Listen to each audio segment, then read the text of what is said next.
Welcome to Grandad's Story Time. Please like and subscribe.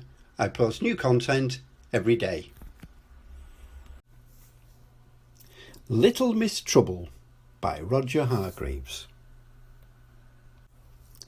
Here comes trouble, people used to say. And who do you think would come walking along? That's right, Little Miss Trouble. Oh, the trouble she caused.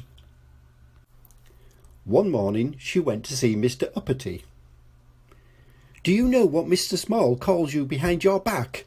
she asked him. "No," replied Mr. Uppity. "What does Mr. Small call me behind my back?" Little Miss Trouble looked at him. "Fatty," she said. Now, Mr. Uppity didn't like that.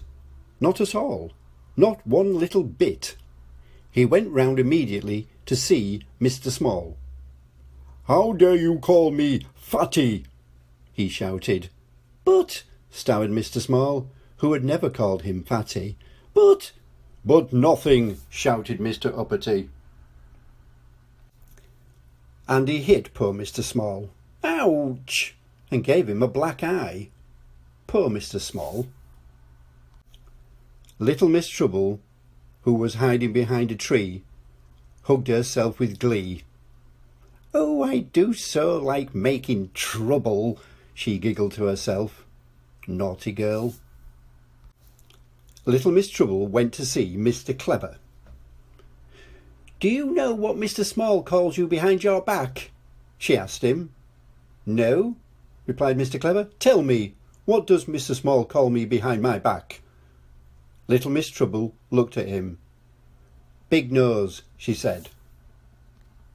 Now, Mr. Clever didn't like that very much either. Off he rushed. And when he found Mr. Small, without waiting for an explanation, he punched him. Hard. In the other eye. Poor Mr. Small. 2 black eyes for something he'd never done. "Oh, look at you!" Miss Trouble laughed when she saw him. "It's all your fault," said Mr. Small. "True," she said, and walked off. Poor Mr. Small had to go to the doctor.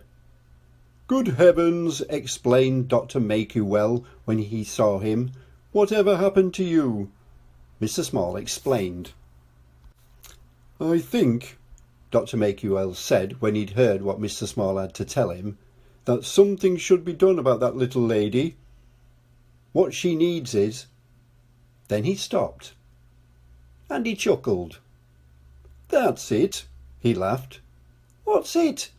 asked Mr. Small. And Dr. Make-You-Well whispered something to Mr. Small. Would you like to know what he whispered? Not telling you. It's a secret. That afternoon, Mr. Small went to see Mr. Tickle. "Do you know what Miss Trouble calls you behind your back?" he asked. "No," said Mr. Tickle. "What does Miss Trouble call me behind my back?" Mr. Small looked at him. "Pudding face," he said. Then Mr. Small went to see Mr. Bump. "Do you know what Miss Trouble calls you behind your back?" he asked. "No," said Mr. Bump. "What does Miss Trouble call me behind my back?" Mr. Small looked at him. "Mr. Nitwit," he said. Little Miss Trouble was in trouble. "How dare you call me Pudding Face?" cried Mr. Tickle, and tickled her. "How dare you call me Mr. Nitwit?" cried Mr. Bump, and bumped her. Now, I don't know whether you've ever been tickled and bumped at the same time, but it's not much fun. In fact, it's no fun at all. Tickle bump, tickle bump, tickle bump, tickle bump, for 10 minutes. And 10 minutes of tickle bumping is a long time, I can tell you. Later that evening, Dr. Make-You-Well strolled round to see Mr. Small. "How are your eyes?" he asked. "Oh, much better now, thank you," replied Mr. Small. "And did our little plan work?" asked the doctor. "It did indeed," grinned Mr. Small. "Shake," said Dr. Makewell, and they shook hands. Well, not quite hands. Dr. Makewell then strolled round to see Miss Trouble. She was feeling very sorry for herself. "What's wrong with you?" he asked her, and she told him all about it. All about everything. Dr. Makewell looked at her. "Cheer up," he said. "You know what you've just had, don't you?" Little Miss Trouble shook her head.